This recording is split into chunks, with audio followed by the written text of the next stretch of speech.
1er juillet 1902. Les véritables âmes victimes doivent s'exposer aux souffrances de Jésus. Complot contre l'Église et contre le pape. Me trouvant dans mon état habituel, je me suis retrouvé hors de mon corps, agenouillé sur un autel, en compagnie de 2 autres personnes. Pendant ce temps, Jésus-Christ apparut au-dessus de cet autel et dit : les véritables âmes victimes doivent être en communication avec ma propre vie. Elles doivent donner du fruit qu'elles ont cueilli en moi et s'exposer à mes propres souffrances. Pendant qu'il disait cela, il prit un ciboire dans sa main et donna la communion aux 3 personnes présentes. Ensuite, derrière cet autel, il semblait y avoir une porte qui s'ouvrait sur une rue pleine de gens et bondée de démons, de sorte qu'on ne pouvait marcher sans être heurté par eux. Et comme ces démons étaient couverts d'épines très pointues, on ne pouvait faire un mouvement sans se sentir piqué, jusque dans l'intérieur de sa chair. J'aurais voulu m'enfuir à n'importe quel prix de ces fureurs diaboliques, et je m'efforçais presque de le faire. Mais je ne sais pas qui m'en empêchait. Jésus me dit : tout ce que tu vois, ce sont des complots contre l'Église et contre le pape. Ils voudraient que le pape sorte de Rome, et, eux, ils envahiraient le Vatican et se l'approprieraient. Et toi, si tu voulais te soustraire à ces troubles, les hommes et les démons prendraient de la force, et ils projetteraient à l'extérieur ces épines qui blesseraient l'Église âprement. Mais si tu te contentes de les souffrir, les uns et les autres en seront affaiblis. Quand j'ai entendu cela, je me suis arrêtée. Mais qui pourrait décrire ce que j'ai vécu et souffert ? Je croyais que je ne pourrais plus quitter ces esprits diaboliques. Après être restée ainsi, presque toute une nuit, la protection divine me libéra.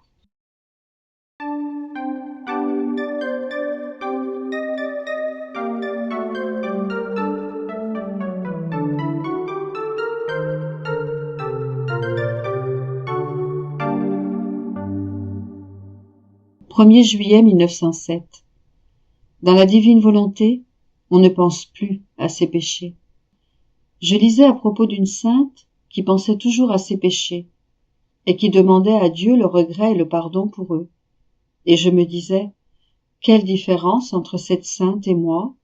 Je ne pense jamais à mes péchés, et cette sainte pensait toujours aux siens. Il est évident que je suis dans l'erreur. À ce moment, j'ai senti Jésus bouger en moi et, comme à travers un éclat de lumière, il me dit : insensé, insensé, ne veux-tu pas comprendre ? Quand ma volonté a-t-elle produit des péchés et des imperfections ? Ma volonté est toujours sainte, et l'âme qui vit en elle est déjà sainte. Elle jouit de ma volonté, s'en nourrit et pense à tout ce qu'elle contient. Même si dans le passé, cette âme a pu commettre des fautes, parce qu'elle se trouve dans la beauté, la sainteté et l'immensité de ma volonté, elle oublie la laideur de son passé et ne pense qu'au présent, à moins qu'elle ne quitte ma volonté. Dans ce cas, parce qu'elle est revenue dans son être, ce n'est pas surprenant qu'elle se souvienne de ses péchés et de ses misères. Garde bien dans ton esprit que, dans ma volonté, ces pensées de péché et de soi-même ne peuvent entrer. Si l'âme les ressent, cela signifie qu'elle n'est pas stable et bien fixée en moi, mais qu'elle me quitte parfois. Par la suite, alors que je me trouvais dans mon état habituel, j'ai vu Jésus pendant un bref moment. Il m'a dit : ma fille, la vérité, même si elle doit être persécutée, on ne peut faire autrement que de la reconnaître comme telle. Et le temps vient où même la vérité persécutée sera connue et aimée. Dans ces tristes temps, tout est mensonge et duperie, et pour que la vérité puisse régner, l'homme a besoin d'être battu et détruit. Une partie des châtiments viendra des hommes eux-mêmes, qui se détruiront les uns les autres. D'autres châtiments proviendront de moi, en particulier pour la France, où il y aura tant de morts qu'elle en sera presque dépeuplée.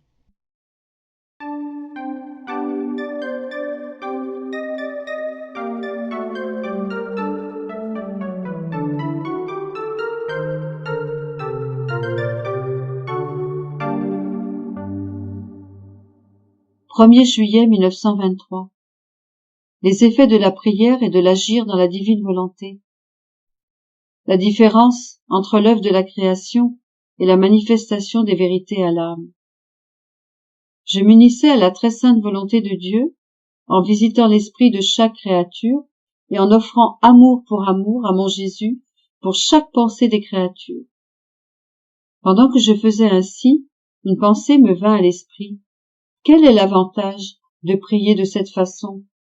Cela semble bien plus être un non-sens qu'une prière. Bougeant en moi, mon aimable Jésus me dit, « Ma fille, veux-tu savoir les avantages de cette manière de prier? Quand la créature lance le caillou de sa volonté dans l'immense mer de ma divinité, alors, si sa volonté veut aimer, les eaux de la mer infinie de mon amour se rident et je sens les ondes de mon amour exhaler leur parfum céleste. J'expérimente les plaisirs et les joies de mon amour qui ont été mis en branle par le caillou de la volonté de la créature. Si elle adore ma sainteté, le caillou de la volonté humaine excite la mer de ma sainteté et je me sens rafraîchi par les plus purs effluves de ma sainteté. Bref, chaque chose que la volonté humaine accomplit dans ma volonté est comme un caillou lancé dans la mer correspondante de mes attributs. Et à travers les ondes provoquées, je sens que mes propres attributs me sont offerts, de même que les honneurs, la gloire et l'amour que d'une manière divine, la créature me donne ainsi. Cela peut être comparé à un homme très pauvre, qui visite le domaine d'un homme très riche, possédant tout, y compris une fontaine d'eau froide, une fontaine d'eau chaude et une fontaine parfumée. L'homme pauvre n'a rien à offrir, parce que l'homme riche a déjà tout. Mais il veut quand même lui faire plaisir et l'aimer. Que peut-il faire? Il prend un caillou et le lance dans la fontaine d'eau froide. Alors, des rides se forment sur l'eau et une fraîcheur délicate s'élève. Le maître de la maison jouit du plaisir que lui donne cette fraîcheur et par là apprécie les biens qu'il possède. Pourquoi?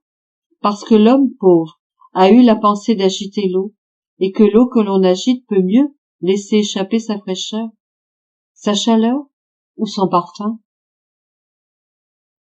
Voilà ce que signifie entrer dans ma volonté, mouvoir mon être et me dire « Je vois comme tu es bon, aimable, saint, immense et puissant. Tu es tout et je veux tout agiter en toi, pour t'aimer et te plaire. Est-ce que cela te semble peu de choses? » Sur ces mots, il se retira en mon intérieur.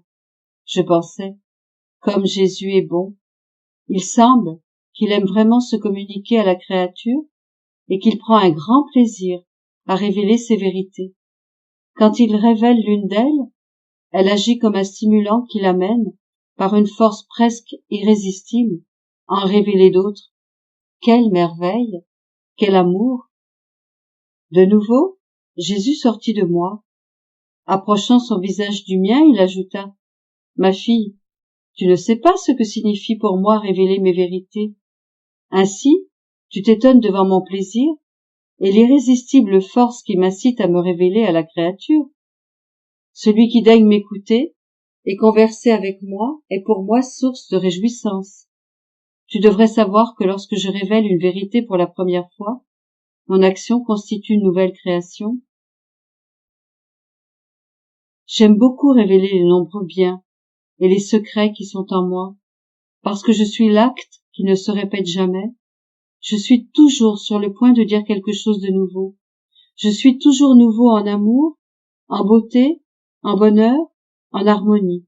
Ainsi, je ne fatigue personne, je tends sans cesse à donner et à dire de nouvelles choses, et la force irrésistible qui me pousse à me révéler est mon amour éternel. J'ai mis en mouvement la création dans un débordement d'amour. Tout ce qui peut être vu dans l'univers était en moi. L'amour a fait sortir de moi un reflet de ma lumière, et j'ai créé le soleil. Il a fait sortir de moi un reflet de mon immensité et de mon harmonie, et j'ai déployé les cieux, les harmonisant avec une multitude d'étoiles et de corps célestes. Ces choses et les autres que j'ai créés ne sont rien d'autre que des reflets de mes attributs qui sont sortis de moi. Ainsi, mon amour trouva son écoulement, et je pris grand plaisir à voir tout ce qui était en moi dispersé en petites particules, planant sur toute la création. Cependant, quelle n'est pas ma joie quand je révèle mes vérités qui sont non pas des reflets de mes attributs, mais la substance même des biens qui se trouvent en moi, qui parlent de moi avec éloquence, pas silencieusement comme le font les choses créées. Et puisque ma parole est créatrice, quelle n'est pas ma joie quand je vois les vérités que je révèle former une nouvelle création dans les âmes. Même si d'un seul fiat, j'ai créé autant de choses, ainsi, en révélant mes vérités, ce n'est pas seulement un fiat que je prononce, mais des vérités que je fais connaître. Imagine mon plaisir quand je révèle mes vérités aux âmes, non pas silencieusement, mais d'une voix retentissante. En révélant mes vérités, mon amour trouve son épanchement et célèbre, et j'aime extrêmement ceux qui daignent m'écouter.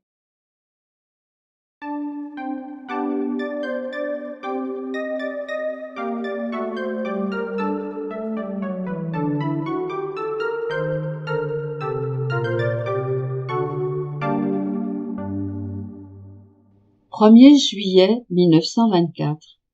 Le sang de Jésus prend la défense des créatures devant la justice divine. Celui qui se donne totalement à Dieu perd ses droits personnels. Je me sentais très déprimée par la privation de mon adorable Jésus. Oh, que mon cœur saignait! J'avais le sentiment de subir des morts continuelles, de ne plus pouvoir continuer sans lui, et que mon martyre ne pouvait être plus cruel. Pendant que je m'efforçais d'accompagner Jésus dans les divers mystères de sa passion, j'en vins au mystère de sa douloureuse flagellation. Alors, il bougea en moi et me remplit totalement de son adorable personne. En le voyant, je voulus lui parler de mon état pénible, mais m'imposant le silence, il me dit « Ma fille, prions ensemble. Nous traversons une bien triste période. Ma justice, incapable de se contenir à cause de la malice des créatures, voudrait submerger la terre de nouveaux châtiments. La prière dans ma volonté est donc nécessaire. Couvrant toutes les créatures, elle doit se porter à leur défense et empêcher ma justice de s'approcher d'elles pour les châtier. Comme il était touchant de voir Jésus prier. Et vu que je l'accompagnais dans le douloureux mystère de sa flagellation, il se montra en train de verser son sang. Je l'ai entendu dire « Mon Père, je t'offre mon sang. Oh, laisse-le couvrir les intelligences des créatures, éloigner d'elles les pensées mauvaises et apaiser le feu de leur passion, afin que leur intelligence devienne sainte.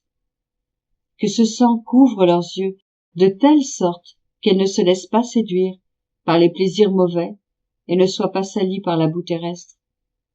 Que ce sang remplisse leur bouche et rende leurs lèvres incapables de proférer des blasphèmes, des imprécations et toute autre parole mauvaise. Mon Père, que ce sang couvre leurs mains, afin que les actions mauvaises leur deviennent insupportables, que ce sang circule dans notre volonté éternelle, pour ensuite couvrir toutes les créatures et les protéger devant les droits de notre justice. Qui pourrait décrire la manière de prier de Jésus et rappeler tout ce qu'il a dit? Ensuite, il garda le silence et prit ma pauvre âme dans ses mains, en la palpant et l'examinant. Je lui dis, « Mon amour, que fais-tu là?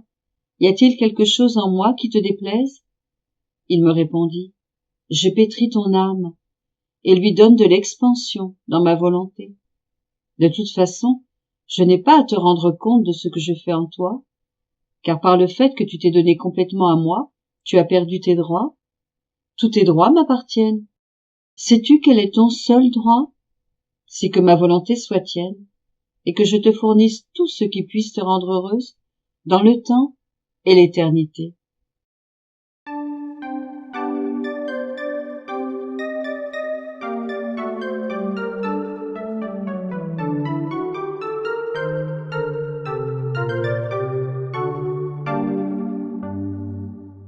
1er juillet 1926. Il n'y a pas de sainteté sans la volonté de Dieu. La venue de Jésus sur la terre servait à former les chemins et les escaliers pour atteindre le royaume de sa volonté. Je faisais mes actes habituels dans le vouloir suprême et je me disais: comment est-il possible que dans tous les saints de l'Ancien Testament, qui se sont distingués par le pouvoir d'opérer des miracles, comme Moïse, Élie et de nombreux prophètes, et que parmi tant d'autres saints, qui se sont illustrés par leurs vertus et leurs miracles après la venue de notre Seigneur, aucun n'ait possédé le royaume de la divine volonté, ni vécu dans l'unité de sa lumière? Cela me semble incroyable. Je pensais à cela lorsque mon doux Jésus sortit de mon intérieur et, me serrant contre lui, il me dit: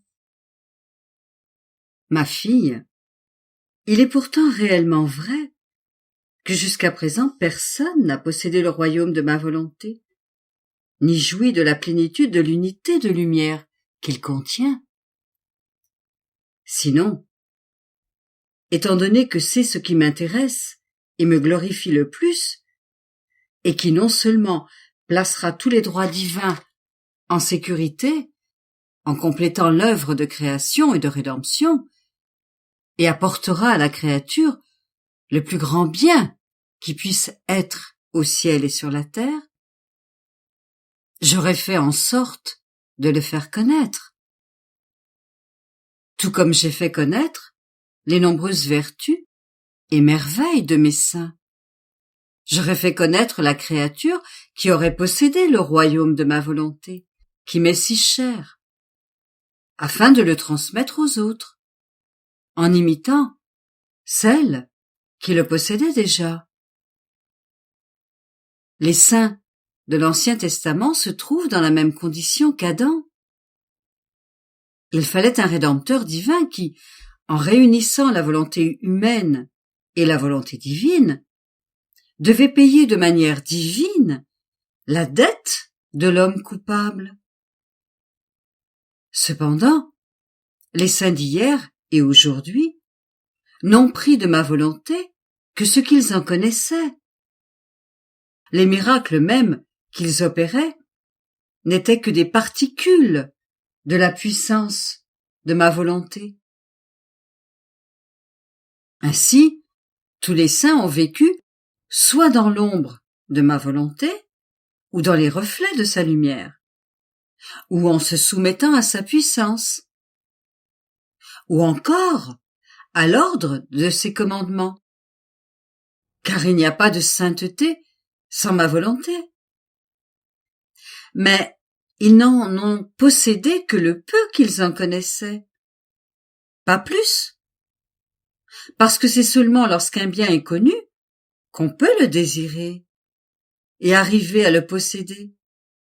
Personne ne peut posséder un bien, une propriété, sans en avoir la connaissance.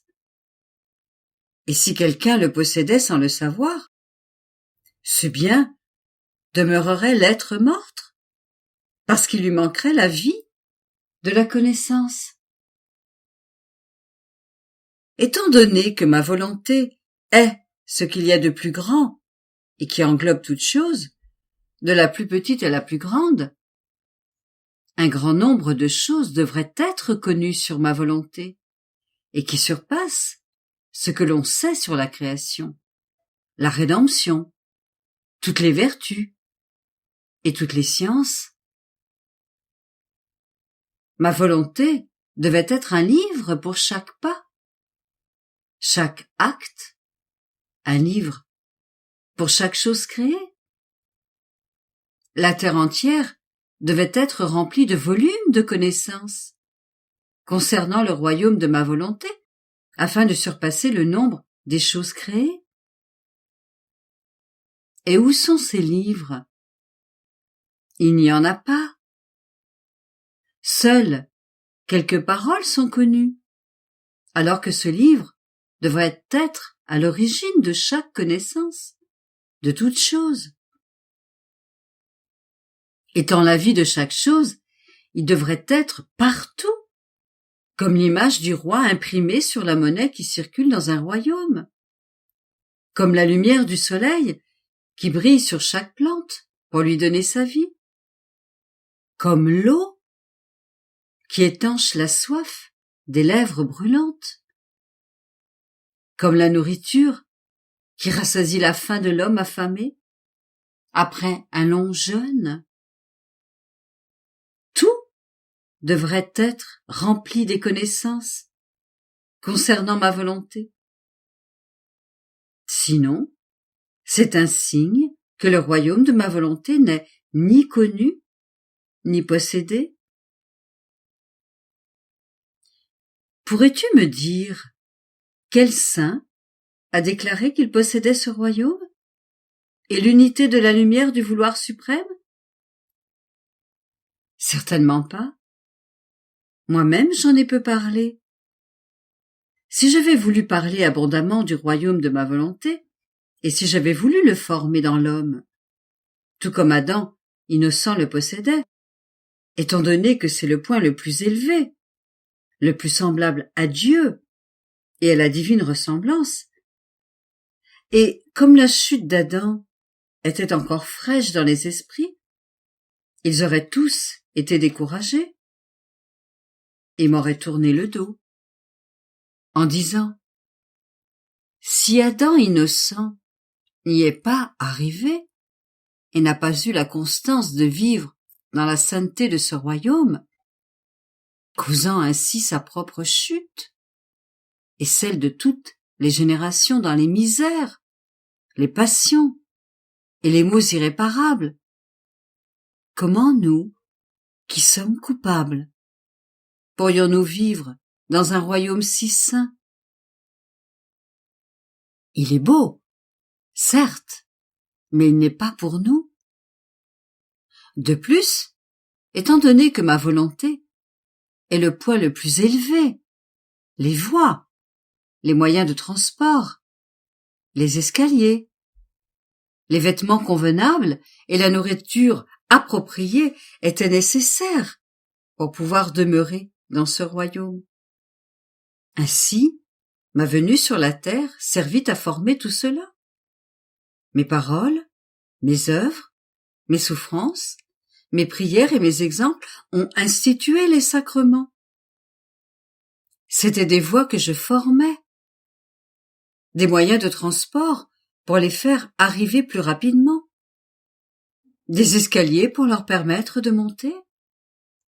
On peut dire que je leur ai donné les vêtements de mon humanité rougis de mon sang, pour les vêtir décemment dans ce royaume de ma volonté si saint, et que, dans la création, la sagesse incréée avait établi de donner à l'homme en héritage. Ainsi, même si j'en ai très peu parlé, car lorsque je parle, c'est selon le temps et les circonstances, suivant la nécessité et l'utilité du bien que contient ma parole. Et au lieu de parler du royaume de ma volonté, j'ai accompli des actes. Comment, alors, aurait-il pu le posséder s'il n'en avait pas la pleine connaissance? D'autre part, tu dois savoir que toutes les manifestations que j'en ai faites, ces prodiges, c'est bien ce que l'âme doit faire pour s'installer dans ce royaume. Ma volonté exprimait que l'homme retourne dans mon royaume et que tout ce que j'ai fait, création et rédemption, pour qu'il puisse posséder mon royaume qu'il avait perdu,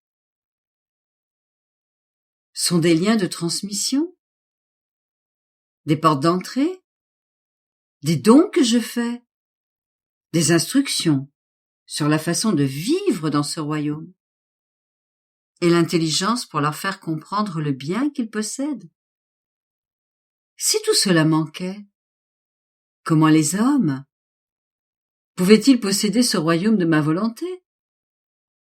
Ce serait comme si quelqu'un voulait vivre dans un autre royaume sans passeport, sans même en connaître les lois, les coutumes et le dialecte. Pauvre de lui! Son entrée serait impossible. Et, s'il s'y introduisait, il y serait si mal à l'aise qu'il préférerait lui-même quitter un royaume dont il ne connaît rien. Ma fille, ne te semble-t-il pas plus facile, plus encourageant, plus à la portée de la nature humaine, qu'après avoir connu le royaume de la rédemption, où les aveugles, les boiteux et les malades peuvent être guéris? Car les aveugles ne peuvent entrer dans le royaume de ma volonté, où tous sont d'une éclatante santé.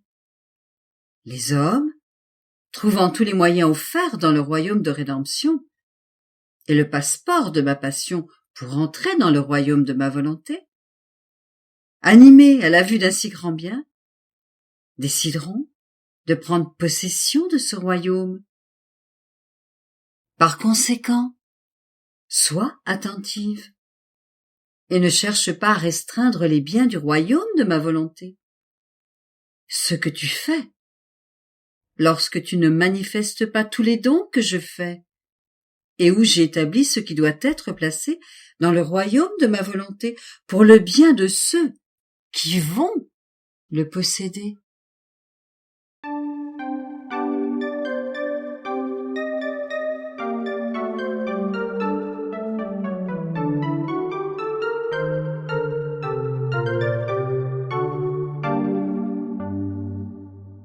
« 1er juillet 1927. Comment de grands sacrifices sont nécessaires pour accomplir une grande œuvre? Mon adorable Jésus se cache de plus en plus, et même lorsque j'écris.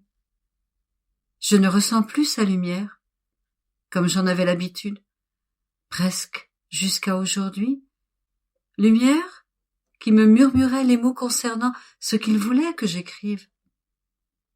Pour un seul mot qu'il me disait, au cours de la petite visite qu'il rendait à mon âme, il murmurait alors tant de mots à moi, lorsque j'écrivais, au point d'entendre sa voix très douce résonner sur mes lèvres, que je n'arrivais pas à les écrire tous. Et maintenant, tout est un combat, tout demande un effort, tout est pauvreté. Pauvreté de lumière, des mots, des termes nécessaires. Mes pauvres yeux s'alourdissent de sommeil, et je dois faire des efforts incroyables pour écrire quelques lignes. Et ces efforts m'épuisent. Ils m'affaiblissent tellement que je ne peux plus continuer. Oh, comme il me manque celui qui était pour moi parole de lumière, souffleur, maître, et qui me tenait si bien éveillé que mes yeux ne pouvaient se fermer avant que mon bien-aimé Jésus ne vienne me prendre avec lui.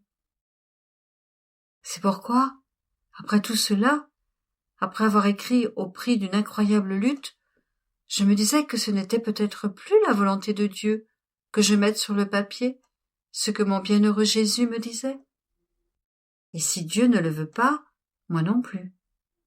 Mais, alors que je me disais cela, mon Jésus sortit du dedans de moi comme pour me soutenir, car j'avais l'impression de mourir après l'effort que j'avais fourni pour écrire quelques lignes. Et il me dit, « Ma fille, plus l'œuvre est grande, plus elle doit apporter de bien à la famille humaine, et plus elle demande des efforts héroïques. Combien de sacrifices, de souffrances, de peines, et même la mort, n'ai-je pas enduré pour former l'œuvre de rédemption des créatures? Parce que l'œuvre était grande, tout devait être grand. Les peines, les souffrances inouïes, les plus infâmes humiliations, un amour invincible, une force héroïque et une patience sans égale. Tout devait être grand, parce que, lorsqu'une œuvre est grande, les créatures sont prises de tous côtés afin qu'elle puisse recevoir le bien que contient en elle-même une grande œuvre? Sauf pour la créature qui, obstinée et perfide, veut s'échapper de force. Par contre, lorsqu'une œuvre est petite, de grands sacrifices ne sont pas exigés, et en conséquence, avec une petite œuvre, toutes les créatures n'en recevront pas le bien. En fait, étant donné qu'il y manque ce qui est grand, quelques-unes ne trouveront pas la voie. Pour certaines, le sol manquera sous leurs pieds. Pour d'autres, la lumière. Et à d'autres encore, il manquera la force exaltante d'un amour de sacrifice et de souffrance. En somme, rares sont celles qui pourront recevoir le bien d'une petite œuvre, car il lui manque la vie et la substance, la rendant capable de se donner à qui veut la recevoir. Ma fille, l'œuvre du royaume de la divine volonté est la plus grande des œuvres, et si elle va de pair avec l'œuvre de rédemption, à cause de la gloire divine, du bien et de la sainteté qu'elle apportera aux créatures, elle surpasse la rédemption même. C'est pourquoi de grands sacrifices, des douleurs et des souffrances innombrables, des prières incessantes sont nécessaires. Par conséquent, il me fallait choisir une créature qui volontairement accepterait le long sacrifice de nombreuses années, de bien des souffrances différentes. Et je ferai connaître aux enfants de mon royaume combien ce royaume de ma volonté nous coûte, à toi et à moi, pour qu'il soit tel que tous puissent y entrer, leur offrant des voies ouvertes de tous côtés et de toutes sortes, afin de les gagner et qu'ils y viennent, des voies de lumière, des voies de souffrance, des voies de toutes les manifestations et vérités que je leur ai données. Et je leur montrerai l'effort incroyable que tu fais en écrivant afin que rien ne manque, qu'ils puissent trouver un chemin solide et des voies sûres pour les attirer avec une force invincible et prendre possession du royaume du Fiat suprême. Lorsque les générations humaines auront toutes les connaissances sur la divine volonté, sur le grand bien de mon royaume, et qu'elles connaîtront la durée des sacrifices endurés par celle qui l'a demandé, mes connaissances et tes sacrifices, unis ensemble, seront de puissants aimants, d'irrésistibles aiguillons, d'incessants appels, une pénétrante lumière, des voix assourdissantes, qui, rendant ces générations sourdes à toute autre chose, ne leur laisseront que l'oreille pour entendre les doux enseignements du divin Fiat et accepter un royaume demandé pour elles au prix de si nombreux sacrifices. Il y a par conséquent beaucoup à faire et à souffrir pour former une grande œuvre, et tout est nécessaire. Ce qui t'apparaît comme une souffrance, sans signification, peut être, pour d'autres, une voix qui inspire la pitié, de sorte que, émus par cette voix, ils reconnaîtront qu'il serait par trop ingrat de ne pas accepter un bien si grand, qui nous a tant coûté, à cause d'eux. Aussi, tu dois me laisser faire, et me laisser libre de faire ce que je veux.